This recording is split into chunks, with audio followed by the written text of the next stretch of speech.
but emotionally you wanted to see the dynamic, the relationship, to feel it between Mark and the crew, so that when they go back for him, and when he's sort of reaching out to them, you've experienced some of their relationship already.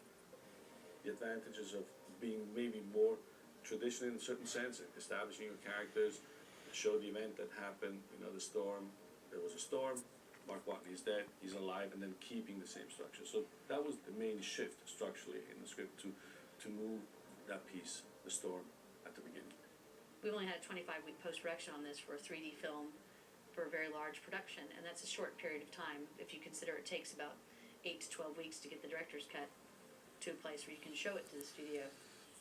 Our schedule was short already, but after the studio saw the film, because they really, really liked it. So they said, hey, we have a plan to maybe release it earlier, can we do it? It's been really challenging trying to compress everything in and making sure really gets to see everything and approve everything in the normal kind of steps that we'd like him to do.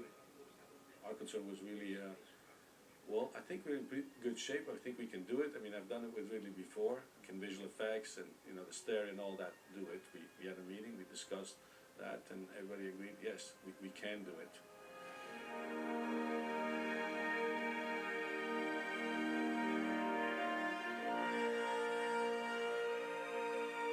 Very early on in the process, you know, I got together with Ridley in the cutting room, and he was just putting the film together, and you know, we both could see clearly that the music's point of view was really going to be us, the audience, enjoying Watney's journey, as it were. So, you know, often with film music, if it doesn't have a point of view, it's kind of missing out, and so we try and find something specific to hang on to. Harry started working.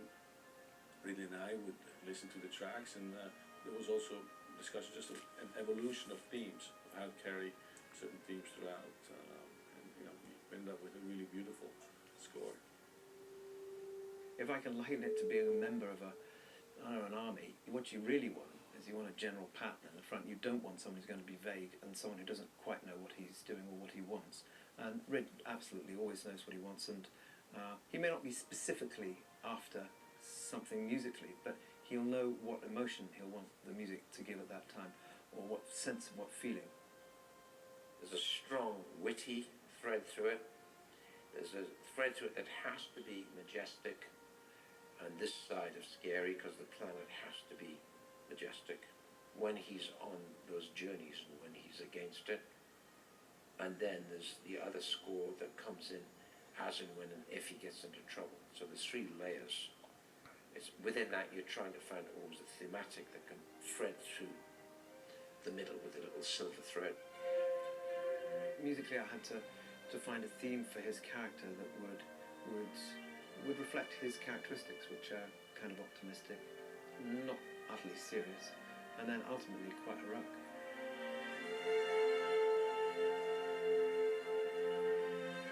My template was always going to use a big orchestra and a big choir and big percussion instruments, the sheer size and space involved.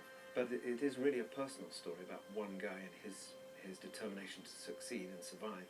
And so quite often the music is quite small and uses various electronic elements and sounds that aren't emanating from the orchestra or choir.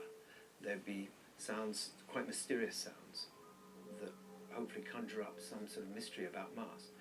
I've used an enormous gong, the largest gong I can find in the United Kingdom, played incredibly softly with very, very furry sticks. And the vibrations that this gives off and the sense of power and awe is actually, that will be the first sound that you hear in the movie, just as the first shot comes up.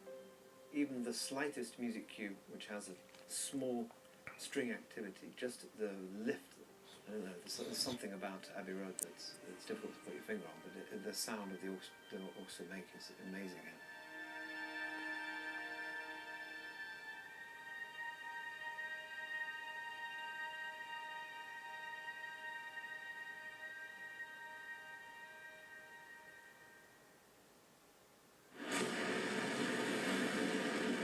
Getting to Mars is definitely on the agenda. NASA won't say exactly what and when, but I think probably within the next 12 years. Science fiction allows us to dream about the future.